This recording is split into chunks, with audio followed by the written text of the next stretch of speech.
অনেক বেশি মন খারাপ লাগতেছিল, তো ভাবলাম তোমাদের সাথে একটু শেয়ার করি। আমার একটা রিলেশনশিপ ছিল 1.5 বছর আগে। 2 বছরের মতো প্রেম করি আমরা,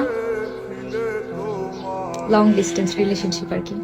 আমি তাকে কোনোদিন দেখি নাই, ভিডিও কলে কোনোদিন আসে নাই, আমি শুধু জাস্ট পিকচার দেখছিলাম আর কিছু। এইভাবে অনেক ভালো একটা সম্পর্ক ছিল, অনেক বেশি কেয়ার করতো। মানে আমি কোনো কিছু বলার আগে না বুঝে যেত কেমনে জানি।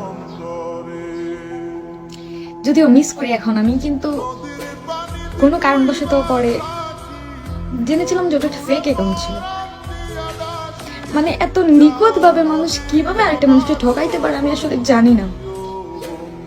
এই 2 বছর হয়ে গেছে আমি কোনো রিলেশনশিপে যেতে পারতেছি না, মানে আমি কাউকে বিশ্বাস করতে পারতেছি না। অনেকে আসে আমার কাছে, আসে মানে অনেক কিছু বলে আর কি, আমি এই জিনিসগুলো নিতে পারি না। বিশ্বাস জিনিসটা আমার লাইফ থেকে উঠে গেছিল। আমার এর আগে একটা রিলেশনশিপ ছিল, ওইটাও আমি খুব বাজেভাবে ঠকে গেছি। তারপরে যখন আবার একটা রিলেশনশিপে গেলাম, যে প্রথম তো কাছাকাছি রিলেশনশিপ করছি, তো আমি একটু দূরে যাই, রিলেশনশিপে যাই। এত পরিমাণে বিশ্বাস, এত কেয়ারিং, মানে এত কিছু বড় মানুষ কিভাবে ঠকাইতে পারে আমার আসলে জানা নাই। তারপর থেকে আমার মানে কারোর প্রতি বিশ্বাস আসে না। 3টা বছরের স্টোরি এতটাও শর্ট ছিল না, অনেক কাহিনী হয়েছে এখানের মধ্যে, অনেক কিছু হয়েছে।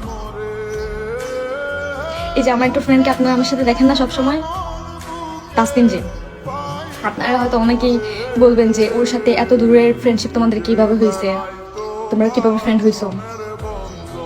এটাও এইভাবেই, মানে আমি যেই ছেলের সাথে রিলেশনশিপে ছিলাম 2 বছরের মতো, ওই ছেলের সাথেই 1.5 বছরের মতো প্রেম করছিল। আমি ওদের আইডি থেকে চেটিং ফেটিং বের করে হচ্ছে ওকে খুঁজে বের করছিলাম। দেন ওর সাথে আমার কথা হয়েছিল, তারপর থেকে সব ক্লিয়ার হয়েছিল যে আমরা হচ্ছে দুজনেই একটা ভুল রিলেশনশিপে আছি, একটা ভুল মানুষ, একটা ভুল জায়গা।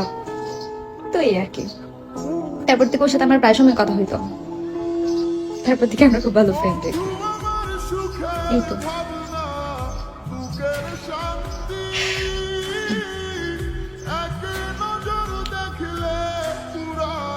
আমার সেটা নিয়ে অনেক বেশি মজা নেই, কিন্তু আমার কাছে ওই টাইমটা কিভাবে কাটছে, আমি কিভাবে ছিলাম, মেন্টালি ডিপ্রেস ছিলাম। এত পরিমাণে কান্না আমি করছি, আমার চোখ দুইটা ফুলে তাকানো যেত না, এত ছোট ছোট হয়ে যেত। এত পরিমাণে কান্না করছি আমি, সবচেয়ে বেশি নিজের ক্ষতি করছি, নিজেকে আমি কষ্ট দিয়ে বেশি। এই কিছু বছর, 1.5 বছর এখন আমি চিল, অনেক ভালো আছি, সবকিছু আমি মেনে নিয়েছি, একদম ভালো আছি, আমার এগুলো নিয়ে কোনো ইয়া নাই, আফসোস নাই। কিন্তু ওই টাইমটুকুতে আমি কিভাবে ছিলাম একমাত্র শুধু আমি জানি। মেন্টালি বলেন, মানে সব সাইড থেকে আমি খুব বেশি একা হয়ে গেছিলাম, এত পরিমাণে লোনলি ফিল করতাম, আমি রুম থেকে বের হইতাম না। মানুষকে ঠকাই না ভাই, এই জিনিসগুলো আসলে মেনে নেওয়া যায় না। একটা মানুষকে এত পরিমাণে বিশ্বাস করার পর হঠাৎ করে যখন মনে হয় যে আমি যার সাথে ছিলাম সে একটা ভুল মানুষ, যার কোনো অস্তিত্ব আমার লাইফে নাই, এই জিনিসগুলো আসলে মেনে নেওয়া যায় না, অনেক বেশি পেইনফুল হয়।